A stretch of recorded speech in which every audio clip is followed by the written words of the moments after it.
RenBridge, which according to a new study from Elliptic has laundered about $450 million worth of illicit crypto funds. Pretty scant report, but this does follow yesterday's news about Tornado Cash, or rather Monday's news about Tornado Cash, which was sanctioned by OFAC regulations.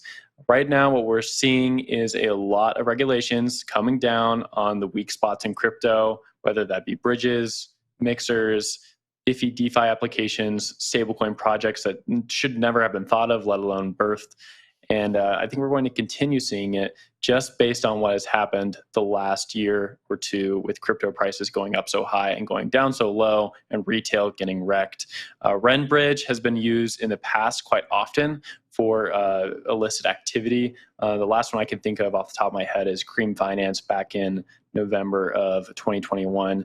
RenBridge was used to launder some of those illicit funds that were taken from that hack. RenBridge, interestingly, is actually a multi-sig, so there are a few faces and people behind this account that are able to do some things to stop illicit activity with RenBridge, but they've never taken that proactive step to do anything about it, right? They've chosen not to, and that's why a lot of people in the ecosystem have chosen to continue to use RenBridge compared to other sources, because I think the Rent ecosystem really does have a little bit of that cypherpunk mentality in it, where they're going to continue to build things, deploy code, let anyone use it no matter what. At the same time, it does come with a downside, right? If there's people associated with the account, then people can come after it. Jen, I want to throw this one over to you. After Monday's news, like, this is just another hammer blow. I've seen another report like this. And typically we see these reports come out, and then a few weeks later we see some sort of like OFAC regulations, or we see some sort of government regulations rolled out as well. Well, that's exactly where my mind went when I read this story. Was I wonder what regulation is going to come out after this. We spoke about these cross-chain bridges on the show, I think, last week, and I read this very long and complicated tweet by Vitalik. I apologize to our users for that. But, you know, there are so many issues with the cross-chain bridges right now, and the issues are being pointed out in ways like this, right?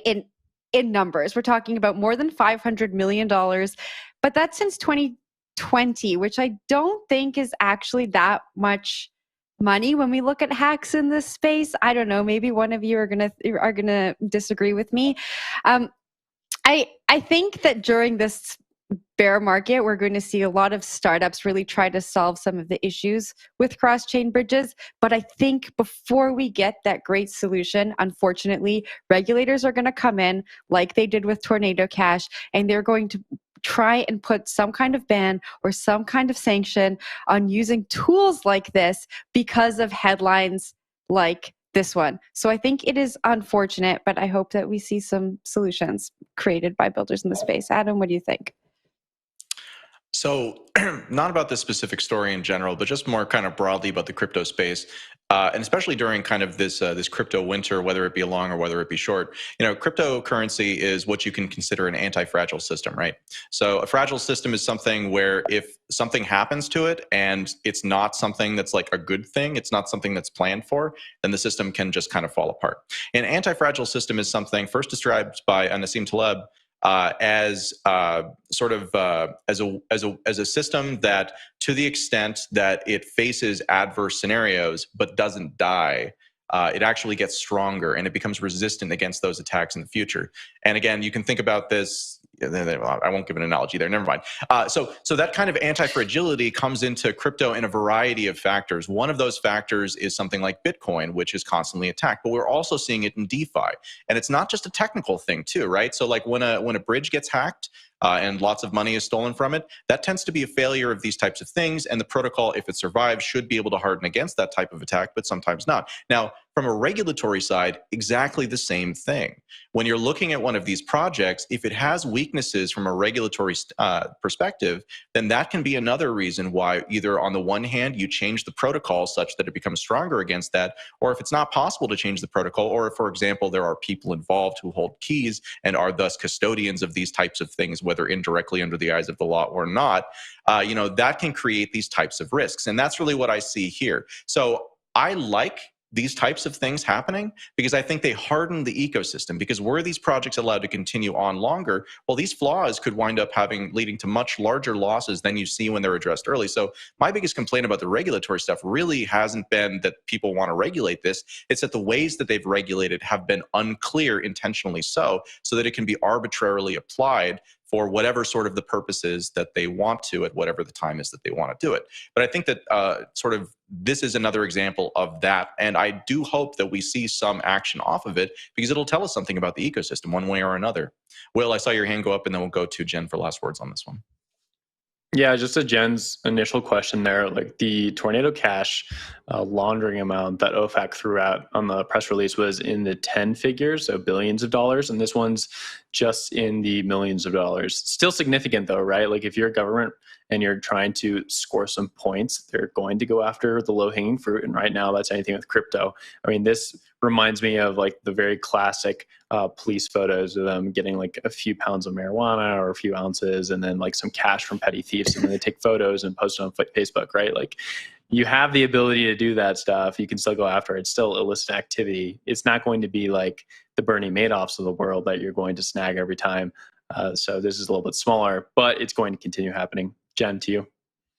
I just wanted to get a point in here for Wendy because she's not on the show today. You know, all of these things are still in beta. We were talking about that yesterday. So many of these projects are really just figuring it out. And it would be so nice to see regulators work with the industry so that we could get to a point where things are working and then we can look at how to regulate them. I think regulating before we get out of this beta stage is so counterintuitive and so unproductive for innovation that it is sad. But Will.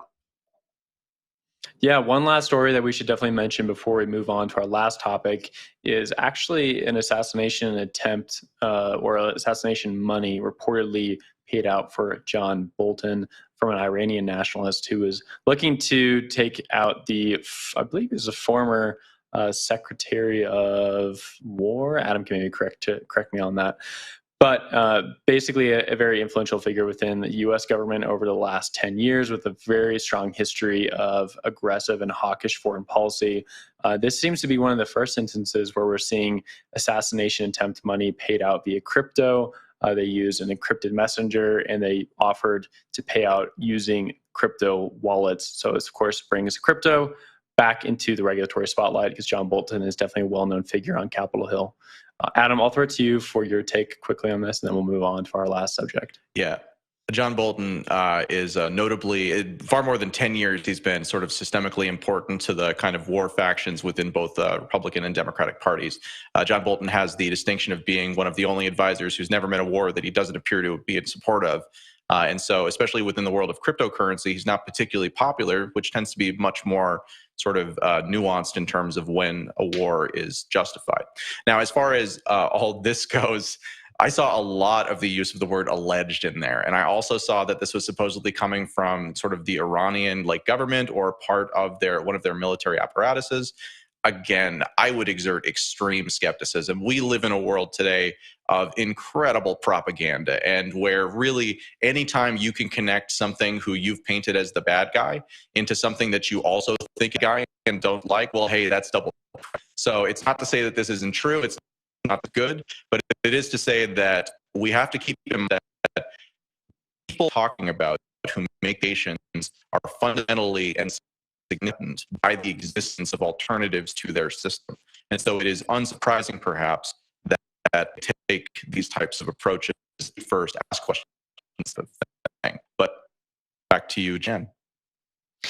Yeah, I just want to say for people who are just getting to the space and get freaked out by headlines like this, to just take it with a grain of salt. So the money was allegedly offered to be paid in crypto payments, but if crypto didn't exist, this alleged plot would still happen, but money would be paid in fiat or gold bars or something else. And so to rope crypto in to such a sensational headline and sensational story, I think does the industry a disservice. And so if you are new to the industry, just make sure you read between the lines and don't get scared off by headlines like this.